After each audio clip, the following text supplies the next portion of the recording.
नमस्कार। नमस्कार my dear friends. प्रतिदिन प्रातः जो है प्यारी सी कहानियाँ, प्रेरक कहानियाँ, कुछ थॉट्स लेकर के आपके सामने आता हूँ। आइए बात करता हूँ आपसे एक व्यक्ति के बहुत रियल अनुभव के बारे में। एक व्यक्ति जो है फ्लाइट पर जो है सफ़र कर रहा था। अपने सामानों को ठीक से एडजस्ट करने के बाद कुछ इम्पोर्टेंट दस्तावेज़ लेकर के वो पढ़ने लगा, क्योंकि उसको उसकी तैयारी करनी थी, कल कहीं जाकर प्रेजेंटेशन देना था।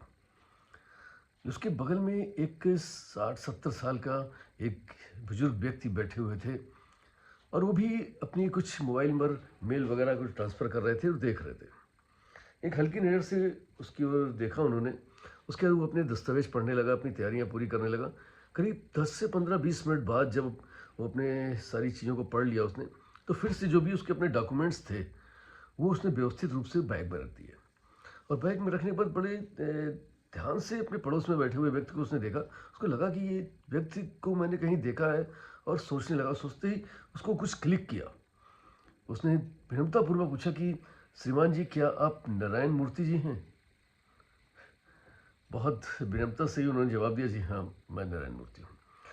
इतना सुनते ही जो है वो अवाक सा रह गया कि आखिर अब आगे इनसे बात कैसे की जाए, क्या बात की जाए, क्या कहा जाए इनसे।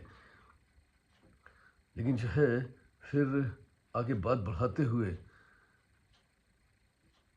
मैंने चर्चा करनी चाहिए, उसके पहले उनको जब ध्यान से देखा मैंने कि ये व्यक्ति नारायण मूर्ति है।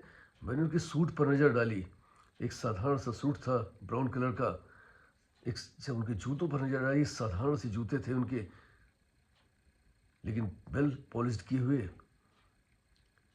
उनका चश्मा जो था उसका फ्रेम भी बहुत साधारण सा था, और बहुत साधारण तरीके से वो बिल्कुल सिंपल तरीके से वो दिख रहे थे। और मुझे लगा कि इतना बड़ा व्यक्ति और इतनी सिंपलिसिटी। सबसे बड़ा आश्चर्य मुझे तब हुआ कि जो व्यक्ति भारत के प्रमुख पूंजीपतियों में से एक है, जो पूरी एयरलाइंस परचेज कर सकता है, और वो व्यक्ति इकोनॉमिक क्लास में सफ़र कर रहा था साधारण और मध्यम वर्गीय लोगों के साथ।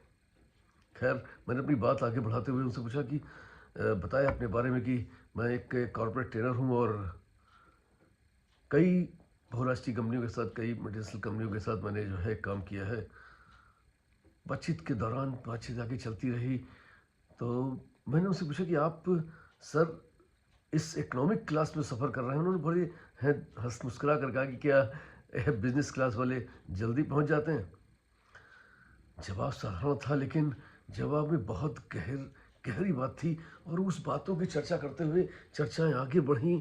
आगे बढ़ने के बाद हर चर्चा पर कुछ ना कुछ विशेष होता था, लेकिन लास्ट में जो कुछ बातें ऐसी हुई जो वास्तव में समझने वाली है। मैंने कहा कि सर, आपके जीवन का एक बहुत बड़ा अनुभव है, और आपने इस जीवन में इतने बड़े अनुभव में क्या कुछ रियलाइज़ किया है, कुछ ऐसा किया है कि आप जो नहीं कर सके, जिसका आपको थोड़ा सा दुख है?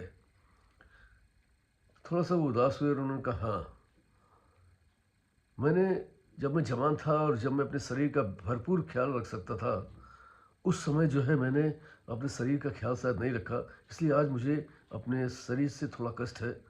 मेरे घुटनों में पेन रहता है, और मैं वांछित जो काम करना चाहता हूँ उतना बेहतर अब शरीर मुझे अलाउ नहीं करता। बात बहुत साधारण तरीके से कही गई थी, लेकिन बहुत गहरी थी।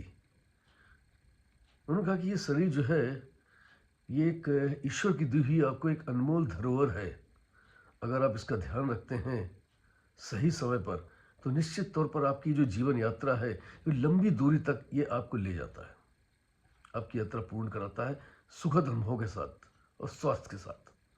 लेकिन अगर आपने इसके प्रति लापरवाही कर दी, इसको इग्नोर कर दिया, और आप अथापी की लाइफ में इतना व्यस्त हो गए, जैसे मैं अपने कामों में इतना व्यस्त हो गया कि मैंने इस पर ध्यान नहीं दिया। तुम अभी यंग हो, कम से कम तुम इन चीज़ों का ख्याल रखना। और वास्तव में महात्मा बुद्ध भी कहते थे कि ये शरीर जो है ईश्वर की दी हुई एक अनमोल धरोहर है, और इसे संभाल के चलना है, क्योंकि ये शरीर नहीं है, ये जीवन यात्रा का आपका अपना वाहन है। और इस वाहन को आप जितना दुरुस्त रखेंगे, जितना सही रखेंगे, उतनी ही सुखद यात्रा आप पूर्ण कर पाएंगे। दो चीज़ें अनुभव में आई कि हम लोग भौतिकता के लिए जीते रहते हैं। मैं भी चाहता था कि बहुत ज़्यादा से ज़्यादा पैसा कमाऊं, जिसमें सारी भौतिकता हासिल कर सकूं। बेहतर बेहतर चीज़ें ले सकूँ, एक बिजनेस क्लास में सफ़र कर सकूँ, लेकिन जिसके पास वो सब कुछ था वो बहुत ही साधारण। ये सोच समझने वाली और सीखने वाली बात थी कि भौतिकता पे इतना जाना कि कोई आवश्यकता नहीं। दूसरी सबसे बड़ी बात ये थी कि अपने वाहन को दुरुस्त रखना, मतलब अपने शरीर को समय रहते। अगर समय रहते आप अपने इस जीवन रूपी वाहन नैया को पार कराने लिए अपने इस शरीर को अगर आप स्वस्थ रखते हैं, इस पर ध्यान रखते हैं, तो निश्चित तौर पर आपकी यात्रा सुखद रहती है। इस चीज़ को जो भी आप लोग हैं, इसको बड़ी गंभीरता से और इसको एक ईश्वरीय वाक्य समझ के समझना होगा और इसको अपने अंदर धारण करना होगा। आप स्वस्थ रहेंगे तभी इस यात्रा को सुखद रूप से पूर्ण कर पाएंगे। एक बगल में बैठे हुए एक ऐसे व्यक्ति के साथ वार्ता के दौरान ये कुछ ऐसे अनुभव थे जो आपके साथ शेयर करें। निश्चित तौर पर आप सभी की लाइफ में, हम सभी की लाइफ में ये बहुत कुछ योगदान देने वाले हैं। Wish you all the best my dear friend. Thank you very much. आपका दिन शुभ हो, आपका दिन मंगलमय हो, इसी कामना के साथ आपका दोस्त पीयूष रंजन। नमस्कार।